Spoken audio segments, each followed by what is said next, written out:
Bonjour mes amis, que Dieu vous bénisse tous, que le Saint-Esprit vienne dans sa plénitude conduire nos pensées.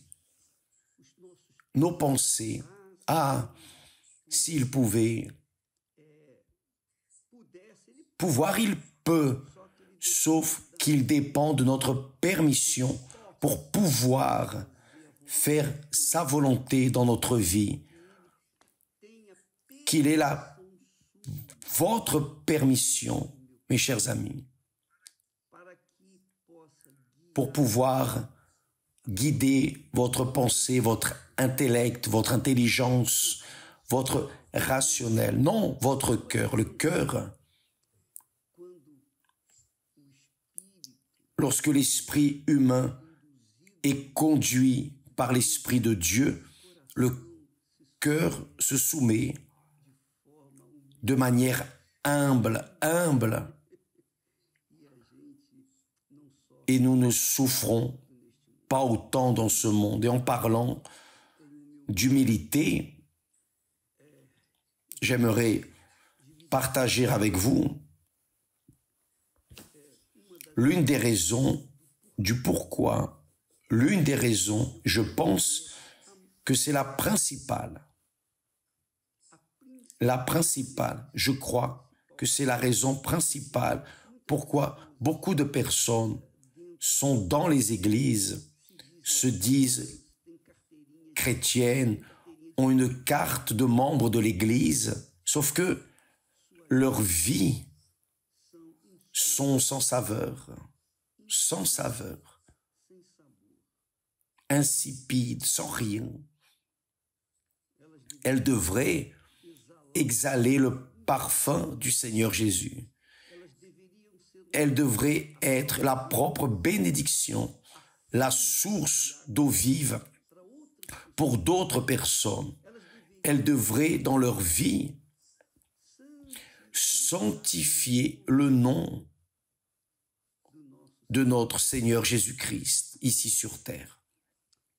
Mais malheureusement,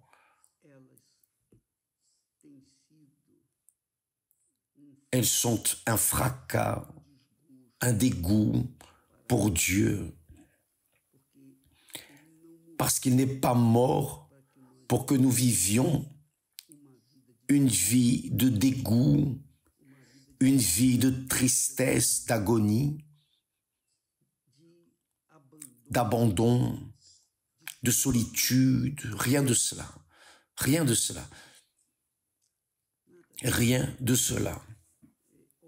Lorsque nous regardons Abraham, car il nous dit lui-même de regarder vers Abraham, nous voyons ce que Dieu a fait avec Abraham.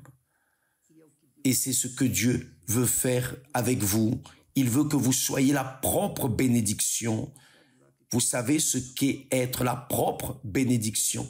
Laissez-moi m'approcher plus de vous. Faites attention. Être une source de bénédiction veut dire être la propre source d'eau vive. Dieu veut faire cela de votre vie. Peu importe si vous êtes jeune, si vous êtes une personne plus âgée, vieille, vieux, Dieu veut faire de vous une source de bénédiction pour d'autres personnes, pour que son nom soit sanctifié ici sur terre à travers votre vie. Mais pour que Dieu puisse réaliser ses grandeurs dans nos vies, D'abord, c'est ce que Jésus enseigne à ses disciples. La première chose que Jésus a enseignée lorsque la multitude est venue à lui, là, à la montagne des Béatitudes, Jésus s'est assis, ses disciples se sont approchés et le texte dit que, puis, ayant ouvert la bouche, il les enseigna. Il les enseigna et dit, heureux les pauvres en esprit, car le royaume des cieux est à eux. Le royaume des cieux. Y avez-vous déjà pensé, quand la personne est pauvre en esprit, elle a accès, elle a garanti son entrée dans le royaume des cieux. C'est cela. Le problème, évêque, c'est de savoir qu'est-ce que c'est être pauvre en esprit. Disons que la personne soit riche en esprit. Nous allons dire l'opposé pour comprendre ce que veut dire pauvre en esprit. La personne riche en esprit, c'est la personne qui a une excellente formation intellectuelle, professionnelle, académique. C'est cette personne qui a beaucoup d'informations. Elle peut ne pas avoir beaucoup d'informations scientifiques, technologiques. Elle peut être une personne qui n'a pas une profession, mais elle a beaucoup d'informations. Aujourd'hui, Internet remplit la tête des personnes avec les détritus du monde entier qui arrivent sur votre téléphone et vous immergez votre vie là-dedans et vous absorbez la poubelle, les détritus de ce monde, les informations de tout. Vous amenez tous les shoppings du monde dans votre téléphone et là vous avez accès à tout ce qui n'est pas bon. Il y a de bonnes choses, mais il y a aussi ce qui n'est pas bon et bien plus grand. Donc une personne riche en esprit, c'est une personne qui a beaucoup d'informations. Elle est riche. Elle a beaucoup d'informations. Une personne bien articulée, bien informée. Donc, cette personne riche en informations, il est difficile pour elle d'entrer dans le royaume des cieux. Pourquoi? Comment est-ce qu'une personne qui est riche en esprit, c'est-à-dire sa pensée, l'esprit c'est la pensée, l'intellect, sa pensée est pleine d'informations de ce monde, des informations de ce qu'elle voit, touche, sent, des informations, quelques-unes utiles, d'autres inutiles, mais beaucoup de choses dans la tête. C'est difficile pour cette personne, très difficile, pour elle de s'incliner à écouter la voix de Dieu qui est esprit.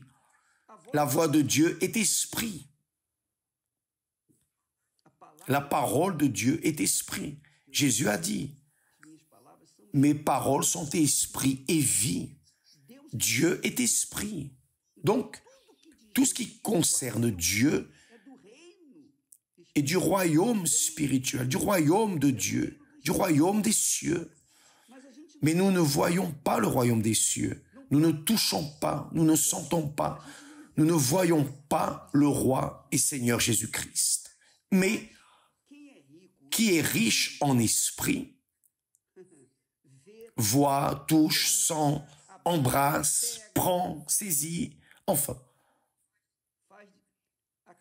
fait de ces informations son moyen de vie. Donc une personne riche en esprit, est une personne qui difficilement entre dans le royaume des cieux. Parce qu'elle est très bien informée. Comment peut-elle concilier, combiner les informations du monde matérialiste avec le monde spirituel? Comment peut-elle combiner ces deux choses? Ça ne marche pas. Ce n'est pas possible. Ce n'est pas possible d'être rempli du monde et d'entrer dans le royaume de Dieu qui est spirituel. Ce n'est pas possible. Donc, quand Jésus dit pauvre en esprit, ou plutôt pauvre en esprit, c'est pas d'esprit, c'est pauvre en esprit. Quand la personne est ignorante, disons, c'est cela même. La personne a peu de connaissances. Peu de connaissances. Alors, elle a plus de facilité de comprendre la parole de Dieu qu'une personne intelligente, intellectuelle, qu'une personne bien formée de ce monde. C'est la réalité. Je sais que cela choque beaucoup de personnes, mais c'est la parole de Dieu et c'est la compréhension que j'ai d'une personne pauvre en esprit. Nous pouvons voir cela dans la propre prédication de l'Évangile. Nous marchons dans ce monde entier, nous le parcourons pratiquement. Nous parcourons beaucoup d'endroits. Nous avons prêché, enseigné, prêché l'Évangile pour des personnes intelligentes, intellectuelles, en Europe, aux États-Unis, en Afrique. Nous parcourons ce monde, Amérique du Sud. Donc, lorsque nous menons la parole de Dieu aux personnes qui sont riches en esprit, elles ne comprennent rien. Elles n'arrivent pas à concevoir les choses de Dieu spirituelles. Mais lorsque nous menons la même parole de l'Évangile aux personnes pauvres, aux personnes qui ont peu d'informations, les personnes nécessiteuses, opprimées, perdues, des personnes exclues de la société, les personnes qui sont rejetées par la société, ces personnes dont l'apparence est laide, une apparence déformée, qui n'ont pas de beauté, qui n'ont rien. Elles ont peu d'informations. Cependant, paradoxalement, ce sont les personnes qui ont le plus de discernement de ce qui est spirituel, de ce qu'est le royaume de Dieu, que les personnes intellectuelles. Sachez cela, mes amis. N'est-ce pas ce qui est écrit? N'est-ce pas ce qui est écrit que Dieu a choisi les choses viles, méprisées, celles qui ne sont rien, pour confondre celles qui se considèrent? C'est cela. Donc, quand la personne est pauvre en esprit, elle est comme un enfant innocent. Non, les enfants, les pauvres, qui ont déjà été abusés, mais ces enfants purs, innocents, les enfants qui n'ont aucune information encore de ce monde sale. Ce sont ces enfants purs. Vous leur enseignez et elles apprennent. Tout ce que vous leur apprenez, elles apprennent. Donc, la personne qui est pauvre en esprit doit être comme un enfant, innocent, pur, pour qu'alors cette personne puisse comprendre le royaume de Dieu, le royaume des cieux, et y entrer. D'ailleurs, Jésus dit cela. Jésus a dit cela. Il a dit, en vérité, je vous le dis, celui qui ne recevra pas le royaume de Dieu comme un enfant n'y entrera point, c'est-à-dire dans le royaume des cieux, dans le royaume de Dieu. Voyez, Un autre texte que Jésus dit, on lui a mené aussi des enfants pour qu'il puisse seulement les toucher. Et les disciples, voyez bien, les disciples, voyant cela, reprenaient ceux qui les amenaient. Et Jésus les appela et dit, laissez venir à moi les petits enfants, les innocents, et ne les en empêchez pas, car le royaume de Dieu est pour ceux qui le ressemblent. Le royaume des cieux est pour ceux qui le ressemblent. Je vous le dis en vérité, quiconque ne recevra pas le royaume de Dieu comme un petit enfant n'y entrera point. Donc, beaucoup de personnes sont dans l'église, dans les églises, et n'arrivent pas à entrer dans le royaume de Dieu. Le royaume de Dieu, c'est ici. Après vient le royaume des cieux, qui est éternel, c'est ma vision. Mais ça commence ici. Elles n'arrivent pas à entrer dans le royaume de Dieu. Vous savez pourquoi? Parce qu'elles ne sont pas humbles en esprit. Elles ont beaucoup d'informations et elles contestent le royaume de Dieu. Elles ont des doutes en relation au royaume de Dieu. Elles ont des doutes en relation aux choses spirituelles, parce que leur vie est appuyée sur les choses matérielles, sur leur vision déformée en relation au royaume des cieux, au royaume de Dieu. Parce que Dieu, on ne le voit pas. Je ne vois pas Jésus. Je n'ai jamais vu Jésus. J'ai eu une rencontre avec lui lorsqu'il a parlé. J'ai entendu sa voix dans ma conscience, à travers le Saint-Esprit. Le Saint-Esprit a parlé. J'ai entendu sa voix. Et personne, jamais ne peut arracher cela de moi. Personne. Aucun problème, aucun démon, aucun diable, aucun enfer, même le monde entier. Parce que lorsqu'il nous parle, il n'y a pas de problème qui puisse empêcher sa voix. Nous savons ce que nous devons faire et nous le faisons. Nous obéissons. C'est ce qui est arrivé à Abraham. C'est ce qui lui est arrivé. Donc, mes chers amis, humble en esprit, c'est la créature qui vient et dit, évêque, que dois-je faire pour être sauvé? Que dois-je faire pour me livrer? Que dois-je faire? Oh mon Dieu, dis-moi, qu'est-ce que le Seigneur veut que je fasse? Parle-moi.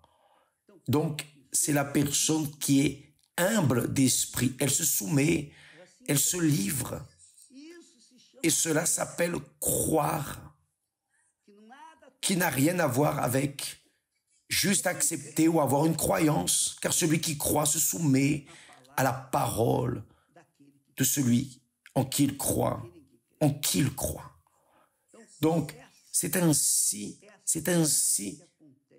que se produit le baptême du Saint-Esprit. De la même manière que Dieu a parlé à Abraham là, en arrière, et il a choisi Abraham. Il n'a pas appelé tout le monde, il a choisi Abraham sur ses doigts.